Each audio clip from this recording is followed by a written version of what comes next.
Ya, Assalamualaikum warahmatullahi wabarakatuh.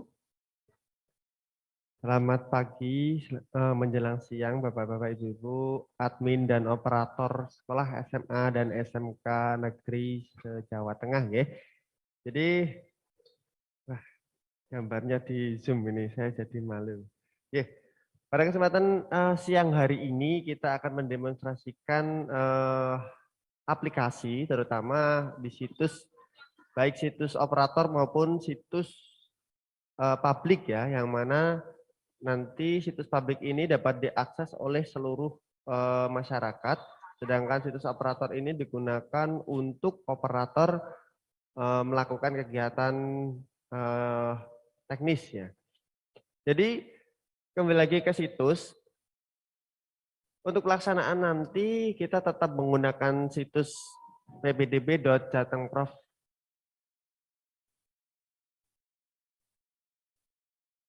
.go.id, maksudnya untuk situs realnya menggunakan ppdb.jatengprof.go.id. Akan tetapi untuk saat ini karena kita masih dalam masa demo, maka nanti kita menggunakan situs jateng.demo.siapminppdb.com untuk situs publiknya dan operator.demo.siapminppdb.com untuk situs operatornya. Nah, pada kesempatan yang hari ini kami sampaikan pula untuk akses operator sekolah yang tadi sudah sedikit disinggung dalam pertanyaan sesi sebelumnya. Ada pertanyaan, ini tidak bisa aktivasi. Nah, ini bagaimana Mas ya? Sebenarnya akun yang kami berikan itu sudah kami generate semua, baik dari akun SMA maupun SMA, SMK maupun SMA. Akan tetapi akses itu digunakan untuk situs real. Nah, saat ini kita masih menggunakan situs demo. Nah, oleh karena itu kami berikan akses kembali untuk mempermudah operator sekolah melakukan login. Silahkan nanti Bapak Ibu bisa dilihat di nomor siap ID-nya masing-masing. Caranya bagaimana? Bisa memasukkan nomor NISN, tetapi lebih lebih tepatnya nanti Bapak Ibu bisa melihat di situs publik di demo itu di bagian pagu atau daya tampung. Nanti di bawahnya sudah ada nomor siap ID. Ini saya sekalian saya simulasikan untuk tata cara loginnya. Nah, di bagian bawah nama sekolahan nanti akan ada nomor siap ID di sini, bisa dikopikan. Kemudian nanti Bapak Ibu bisa login menggunakan nomor tersebut. Situsnya di operator.demo.siapminppdb.com. Dimasukkan saja nomor ID tadi di username dan passwordnya sama Bu. Jadi Bapak Ibu nanti bisa menggunakan ini sebagai login. Kami permudah seperti itu untuk menambahkan operator sebagai admin institusi sekolahnya masing-masing. Tadi saya mengambil contoh dari SMA Negeri 1 Batur, Kabupaten Banjarnegara, maka loginnya pun juga admin institusi sekolah di SMA Negeri 1 Batur, Kabupaten Banjarnegara. Nanti bisa langsung dilakukan untuk loginnya ya Pak Bu ya. Nanti bisa ditambahkan untuk admin sekolahnya. Nah, tata cara menambahkan operator dan admin sekolah itu bagaimana sih Mas? Nah, ada pertanyaan seperti itu, maka langkahnya juga masih sama seperti tahun-tahun sebelumnya dengan cara memilih menu operator dan tambah operator.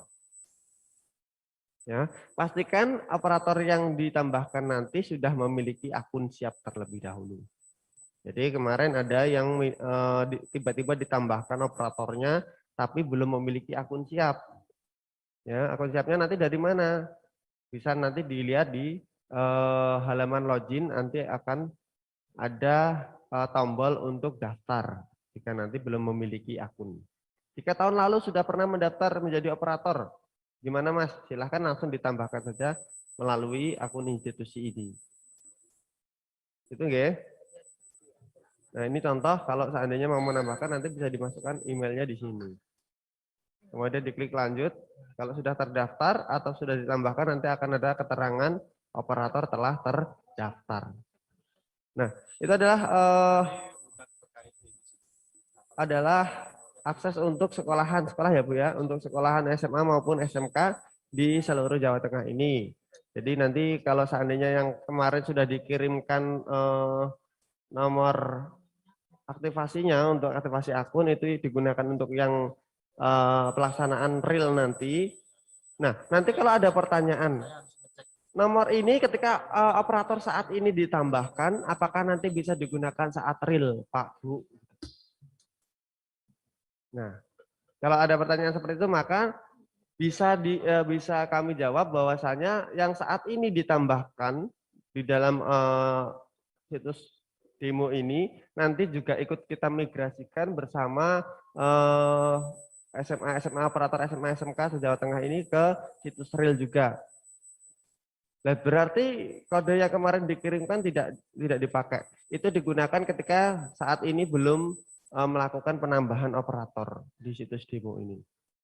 Jadi kami berikan akses di situs real terlebih dahulu yang melalui surat yang disebarkan ke sekolah itu.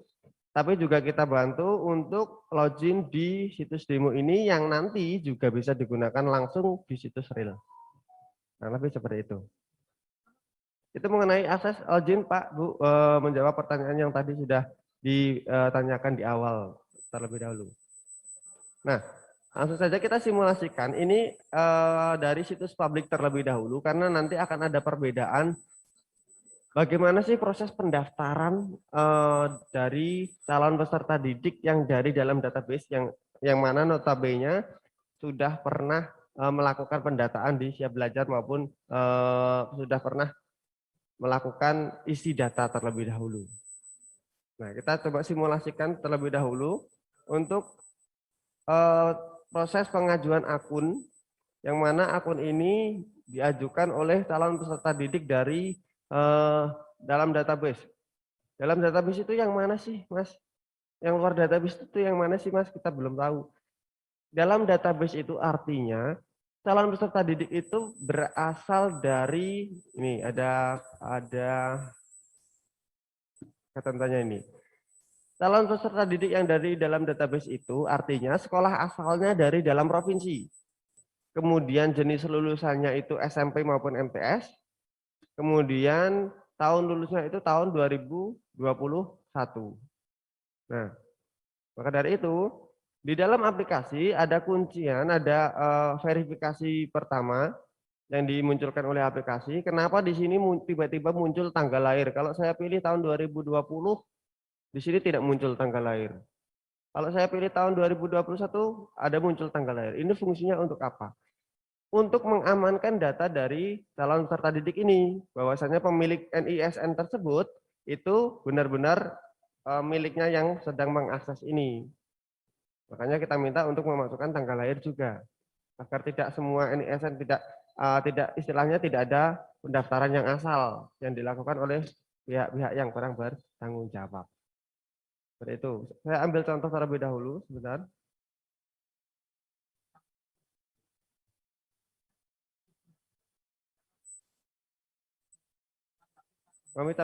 Kami mohon izin untuk ambil contoh terlebih dahulu di data Siap Belajar.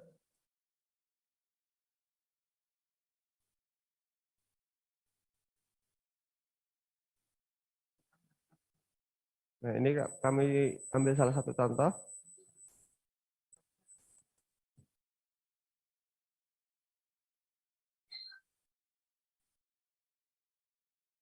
Kemudian selanjutnya setelah diisi formulir data di NISN-nya dengan kuncian tanggal lahir tersebut, kemudian dipilih juga domisili. Domisilinya dari dalam provinsi, maka akan diminta untuk memasukkan NIK beserta juga tanggal lahirnya. Kok tanggal lahir lagi, Mas? Padahal di atas sudah ada kuncian tanggal lahir. Tanggal lahir di sini fungsinya untuk mengkonfirmasi bahwasannya pemilik NIK ini benar-benar yang menuliskan ini adalah pemilik NIK. Gitu nggih. Jadi barangkali ada yang lupa dengan NIK dengan tanggal lahirnya, nah itu yang jadi pertanyaan besar nanti.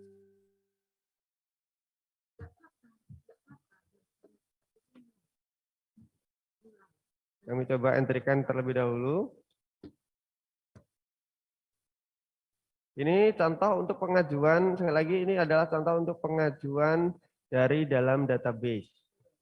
dari siswa lulusan tahun 2021 dengan jenis lulusannya SMP maupun MTS dan asal sekolahnya dari dalam provinsi. Kalau sudah dilengkapi, klik lanjutkan, nanti akan muncul data siswanya, termasuk di dalamnya ada data kependudukan. Kemudian ada asal sekolah, kemudian ada biodata siswa, dan juga ada titik koordinat. Titik koordinat ini yang mana ini adalah diambil dari data mana tadi? Dari data Dapodik ya. Kemudian di sini masih diminta untuk mengisikan status domisili. Status domisilinya itu berdasarkan KK, berdasarkan surat perpindahan orang tua maupun surat keterangan pondok maupun surat keterangan dari panti asuhan. Ya. Kemudian ada akreditasi. Ini sebenarnya nanti untuk akreditasi akan terisi secara otomatis ya di dalam aplikasi karena ini sedang proses penyesuaian data juga. Oleh karena itu nanti silahkan dicoba diselesaikan terlebih dahulu.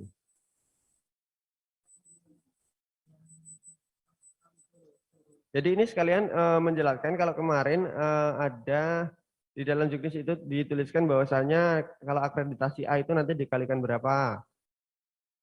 Kalau akreditasi B dikalikan berapa dan akreditasi C dikalikan berapa. Nah, nanti sudah akan ada nilainya di sebelah kanan dan ini sifatnya otomatis juga ya Pak Bu ya. Jadi tidak bisa diedit. Oh ini dikalikan 1,5 aja biar cepat gede. Tidak. Tapi nanti di aplikasi sudah menyesuaikan. Nah kemudian di sini nilainya sudah otomatis terinput sesuai dengan apa yang diinputkan oleh operator sekolah asal. Kemudian sudah ada jumlah rata-rata nilainya. Nah, data kejuaraan ini sebenarnya ini sudah dimuat dalam siap belajar juga Pak, Bu. Tapi nanti di sini akan kami sesuaikan kembali untuk tampilannya agar nanti siswa dapat langsung terinput nilai kejuaraannya. Kemudian untuk siswa DKTS atau KIP sudah otomatis. Kemudian untuk anak nakes karena database-nya kemarin ada SK untuk data anak nakes yang diterbitkan oleh Dinas Kesehatan. Oleh karena itu kami sesuaikan pula untuk tampilannya. Status anak guru ini nanti akan dipilih secara mandiri oleh calon peserta didik. Jadi statusnya anak guru itu yang mana? Apakah anak guru dimanapun atau anak guru di sekolah tujuan nanti. Jadi status anak guru ini nanti jika dipilih iya, maka nanti akan ada keterangan opsi lanjutan, di mana nanti akan diminta untuk memasukkan lokasi tugas orang tuanya atau sekolah di mana orang tuanya mengajar. Kemudian ada juga nama orang tua atau gurunya itu, ada NPSN sekolah di mana orang tua mengajar dan juga nomor SK penugasan orang tua mengajar. Jika tidak, nanti silahkan diisi bukan anak guru, kemudian diklik lanjutkan.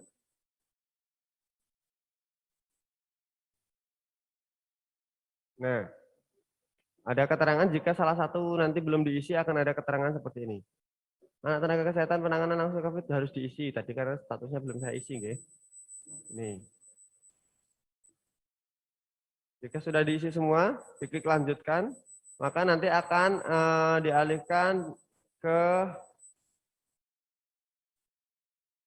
ketampilan unggah berkas di sini. Unggah berkas di sini nanti akan menyesuaikan berdasarkan kebutuhan dari berkas yang diunggah. Contoh di sini ada kartu keluarga yang mana sifatnya ini wajib, maka nanti harus diisi dengan gambar yang sesuai atau dengan foto bisa, dengan PDF juga bisa. Filenya formatnya apa Mas yang diunggah di sini? Bisa JPG, bisa PNG maupun bisa PDF. Yang penting dalam ukuran maksimal 1 Mbps.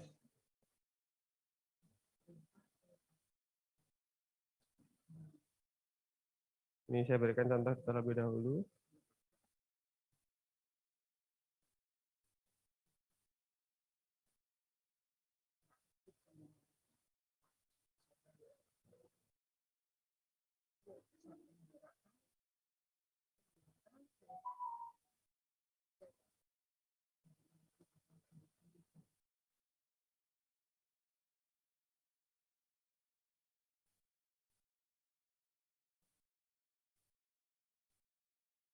Nih, saya berikan contoh dulu karena saya nggak punya foto, tak kasih foto makanan dulu, ya. Nggak apa-apa, ya.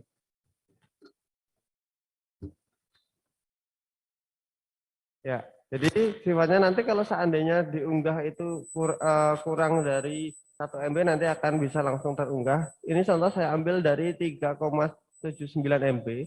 Nanti jika filenya lebih dari 1 MB nanti akan ada keterangan seperti ini. Akan ada keterangan bahwasanya file tersebut melebihi dari kapasitas.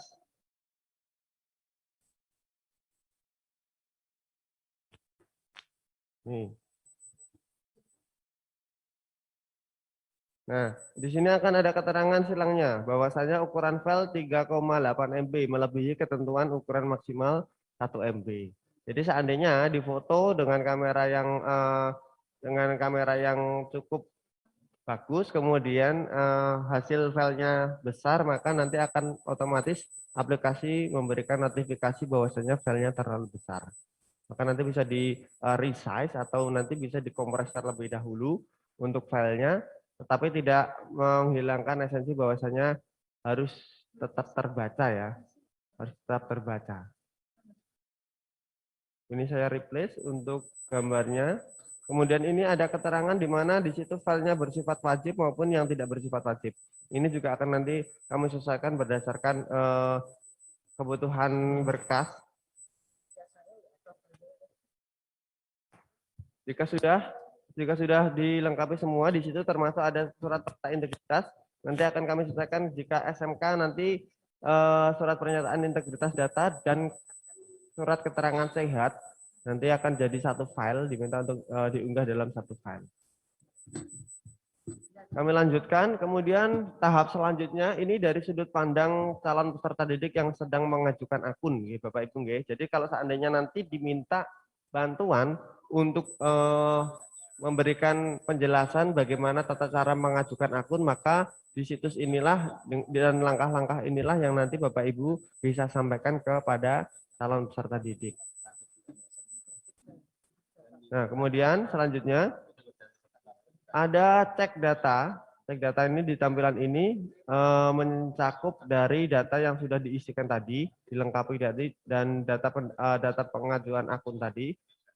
Jika sudah sesuai, maka bisa dilakukan klik setuju dengan pernyataan di atas. Di sini ada fakta juga yang mana harus disetujui jika sudah benar.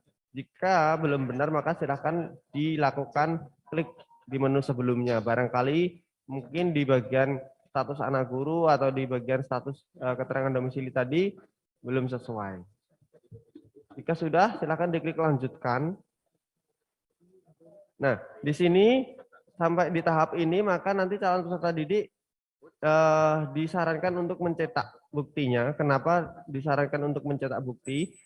Karena dari bukti cetak inilah nanti calon peserta didik mendapatkan token. Token ini digunakan untuk calon siswa nanti melakukan aktivasi akun. Jadi ini termasuk informasi penting yang nanti harus diketahui oleh calon peserta didik. Bahwasanya nomor token ini didapat ketika selesai melakukan pengajuan akun. Seperti itu. Jika sudah melakukan pengajuan akun ini, pengajuan ini dilakukan pada tanggal berapa? Tanggal 14 sampai tanggal 19 Juni. Jadi targetnya di tanggal 14 sampai 19 Juni ini nanti calon peserta didik semua harus sudah memiliki nomor token ini.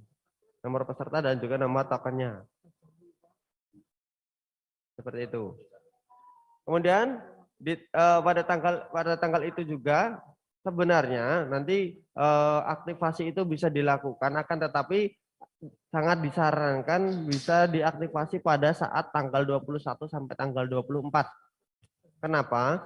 Karena pada tanggal itu calon peserta didik nanti bisa melakukan pemilihan sekolah langsung di tanggal 21 sampai tanggal 24. Ini juga sebagai langkah antisipasi untuk menghindari calon peserta didik mengalami lupa password. Lupa password itu biasanya diisikan saat melakukan aktivasi. Kadang-kadang ada juga yang melakukan aktivasi tetapi tidak mencantumkan alamat email. Padahal alamat email tersebut digunakan untuk riset password siswa sendiri.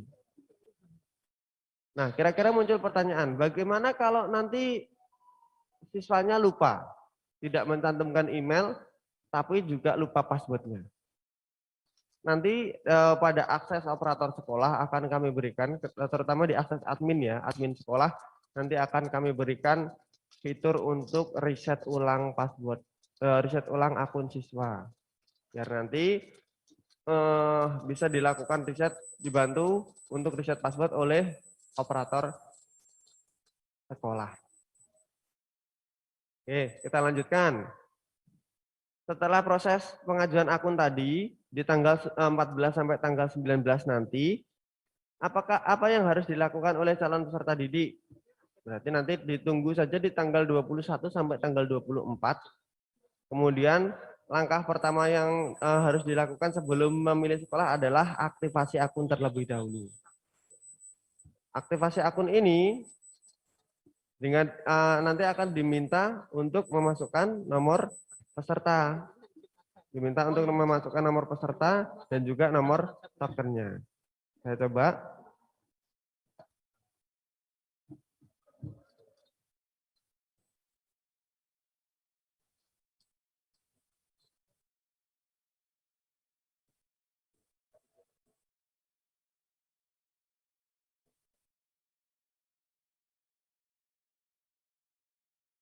Saya coba masukkan untuk token atau passwordnya.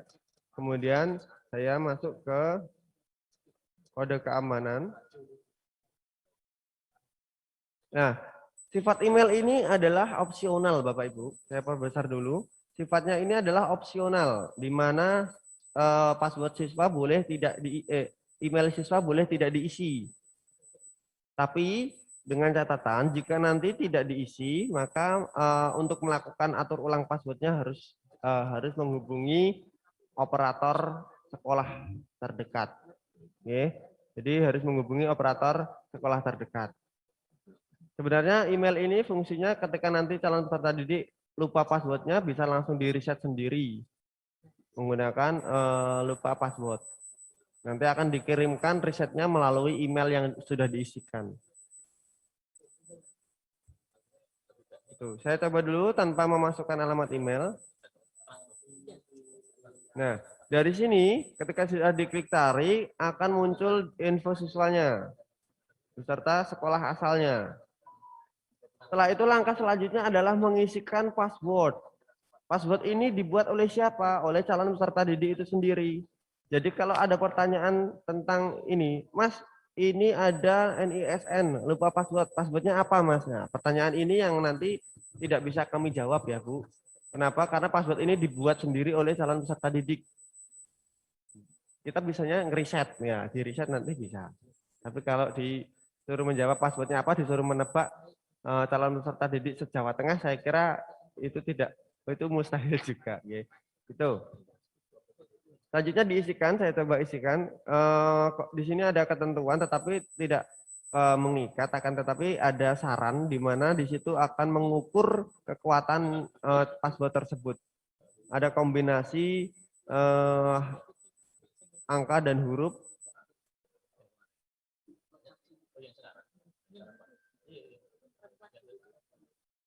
Nah, ini saya contohkan di sini. Jika sudah diisikan passwordnya, kemudian langsung diklik aktivasi akun. Nah, ketika sudah ada informasi aktivasi akun berhasil, maka di sini posisinya calon peserta didik sudah berhasil melakukan aktivasi. Nah, kalau seandainya dilakukan pada tanggal 21 sampai tanggal 29, maka nanti calon peserta didik tidak perlu melakukan login kembali. Karena otomatis setelah aktivasi akan dibawa ke halaman login.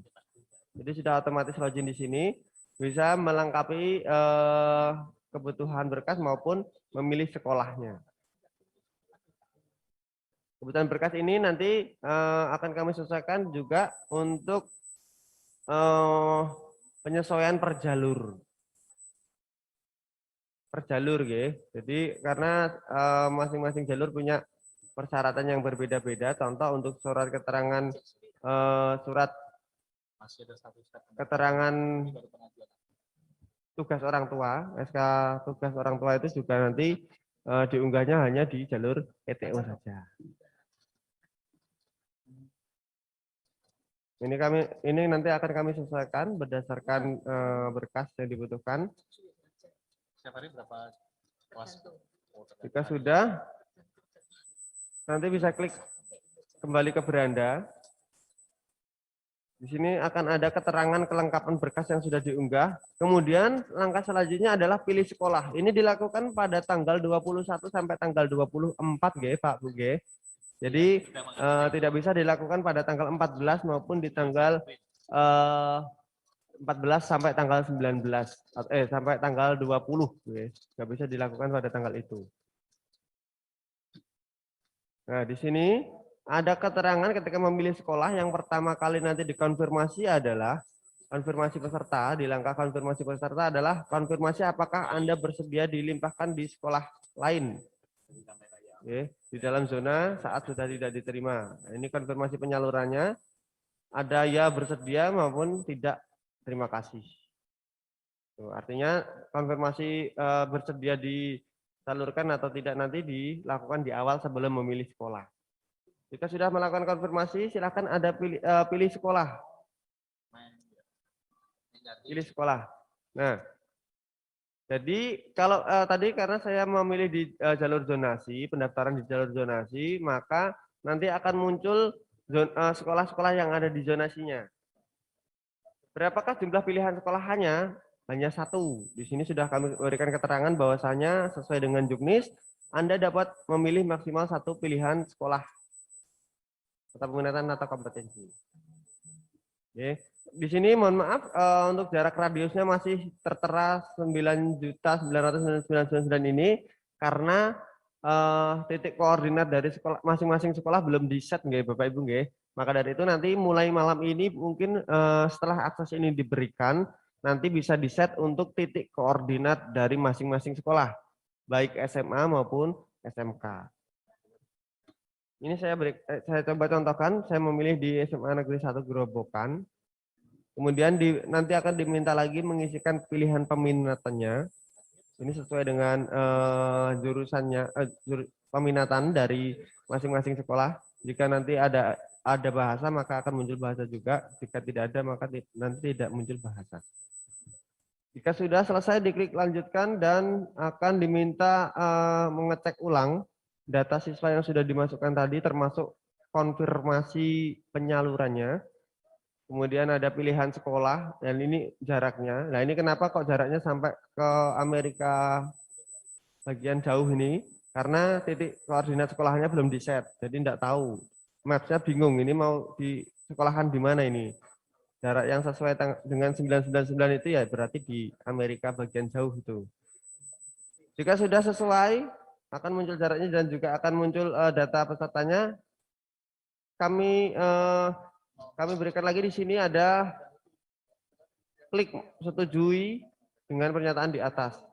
Jadi di sini akan ada pernyataan lagi. Seandainya ini tidak dicentang, wah ini saya tidak sesuai, tapi nggak apa-apa lah biar lanjut. Tidak kami setujui. Maka ketika diklik lanjutkan akan ada perhatian dicegat dulu sama Bapak polisi di sini, ya. Cegat untuk menyetujui dari pernyataan di atas.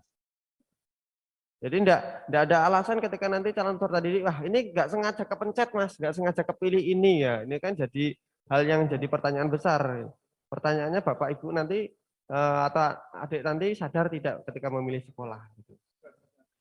Jika sudah klik lanjutkan, maka di sini akan pada halaman terakhir ya ini cetak bukti pendaftaran. Cetak bukti pendaftaran ini dilakukan ketika sudah selesai melakukan pemilihan sekolah.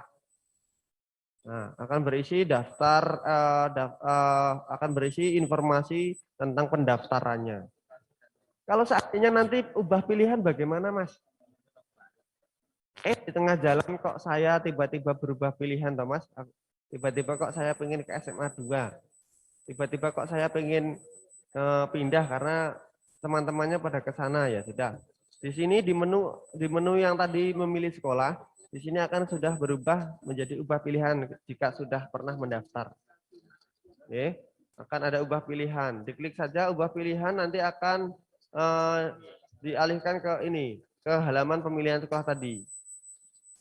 Dari sini silakan disilang dulu untuk pilihan tadi, karena pilihannya hanya satu, tidak bisa ditambahkan. Maka akan diminta untuk mengisikan sekolahannya lagi. Karena di dalam satu zonasi ini ada dua, maka yang muncul ada dua.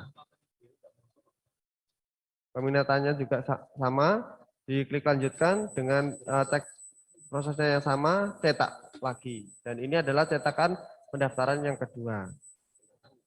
Nah, apakah lembar yang pertama tadi masih berguna? Apakah masih digunakan? Pertanyaannya. Maka nanti jawabannya adalah ketika lembar sudah mencetak lembar yang kedua, maka yang digunakan adalah lembar pendaftaran yang terakhir. Oke, yang terakhir. Karena nanti status posisi anak nanti akan berada pada nomor pendaftaran yang terakhir. Nah, jika sudah sampai proses ini, maka kegiatan calon peserta didik yang dilakukan adalah tinggal memantau perkembangannya, posisinya sampai mana. Dengan cara bagaimana untuk memantau? Bisa diklik menu cari di paling pojok kanan atas.